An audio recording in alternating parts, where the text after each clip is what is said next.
অন্তর্বর্তী সরকারের ভূমি এবং বিমান ও পর্যটন উপদেষ্টা এএফএম হাসান আরিফ মারা গেছেন। শুক্রবার বিকেল ৩টা ১০ মিনিটে হৃদরোগে আক্রান্ত হয়ে রাজধানীর একটি বেসরকারি হাসপাতালে মারা যান তিনি। উপদেষ্টা হাসান আরিফের ছেলে মুয়াজ আরিফ গণমাধ্যমকে জানান, তার বাবা উপদেষ্টা হাসান আরিফ হঠাৎ করে মেঝেতে পড়ে যায়। এরপরে তাকে রাজধানীর ল্যাব-8 হাসপাতালে নিয়ে যাওয়ার পর কর্তব্যরত চিকিৎসক তাকে মৃত ঘোষণা করেন।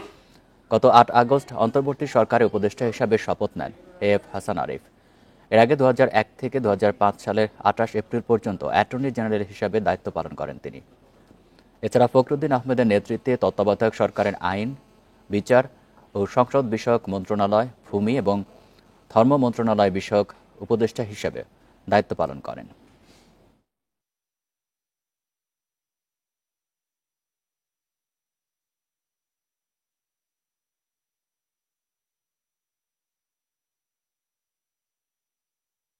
উপদেষ্টা হাসান আরিফ ৩টা ১০ মিনিটে মারা গেছেন। এ বিষয়ে বিস্তারিত জানাতে বার্তাকক্ষ থেকে যুক্ত হচ্ছেন সহকর্মী জাহিদুল ইসলাম।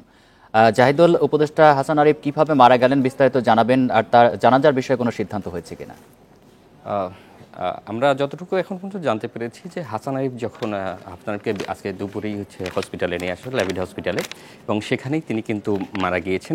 যদিও আমরা ওনার যে ডক্টরের কাছে নেওয়া হয়েছিল সেই ডক্টর আমাদেরকে জানিয়েছেন যে আসলে ওনাকে যখন হসপিটালে নিয়ে আসা হয় তিনি তখন অলরেডি তার জীবন চলে গিয়েছেন এবং তিনি তখন জীবিত ছিলেন না। এবং ডাক্তার চেষ্টা করেছেন যে জানার জন্য যে আসলে কী কারণের যে বিষয়টি এমন ঘটেছে সেই হিসেবে তারা জানিয়েছে যে তার আসলে হার্ট ফেলিওর হয়েছে। হার্ট ফেলিওর হওয়ার কারণে তার আসলে মৃত্যু হয়েছে এবং তার ছেলেও কিন্তু সেই বিষয়টিকে আমাদেরকে জানিয়েছেন যে আজকে দুপুরে ৩টা ১০-এর দিকে আসলে তার মৃত্যু হয়েছে এবং তারা সবাইকে এই সময়টি জানিয়েছেন। আর আমরা আরেকটি বিষয় যদি বলে রাখতে চাই, সেটি হচ্ছে যে উপদেষ্টা হাসান আরিফ উনি কিন্তু সদ্য এই যে অন্তর্বর্তী সরকারের উপদেষ্টা হিসেবেই দায়িত্ব পালন করছিলেন এবং তিনি ২টি মন্ত্রণালয়ের দায়িত্বে ছিলেন। যে ২টি মন্ত্রণালয় কিন্তু খুবই গুরুত্বপূর্ণ মন্ত্রণালয় ছিল, একটি ভূমি এবং আরেকটি বিমান। কারণ সেই দায়িত্ব যখন নিয়েছেন তিনি, সেই দায়িত্বরত অবস্থায় কিন্তু তিনি মৃত্যুবরণ করলেন। এটি কিন্তু একটি দেশের জন্য এবং যে সরকারের যে গঠিত একটি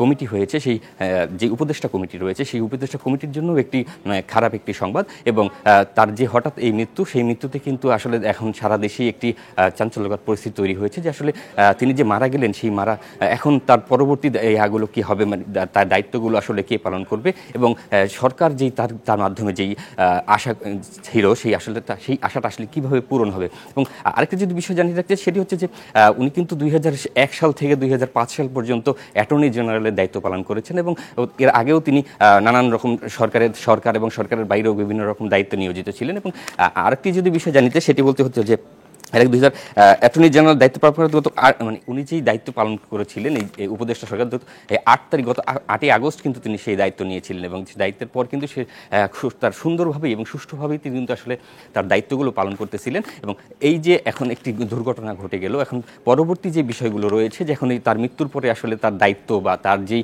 জানাজা রয়েছে, তার দেহ কবর দেয়া, নানান ধরনের বিষয়গুলো আছে, কিন্তু এখন পর্যন্ত আমরা আসলে এভাবে জানতে পারিনি যে আসলে তার কখন জানাজা হবে বা কখন তাকে আসলে সমাধিস্থ করা হবে, সেই বিষয়গুলো এখনো জানা যায়নি আসলে। বার্তাকক্ষ থেকে জানাচ্ছিলেন সহকর্মী জাহিদুল ইসলাম।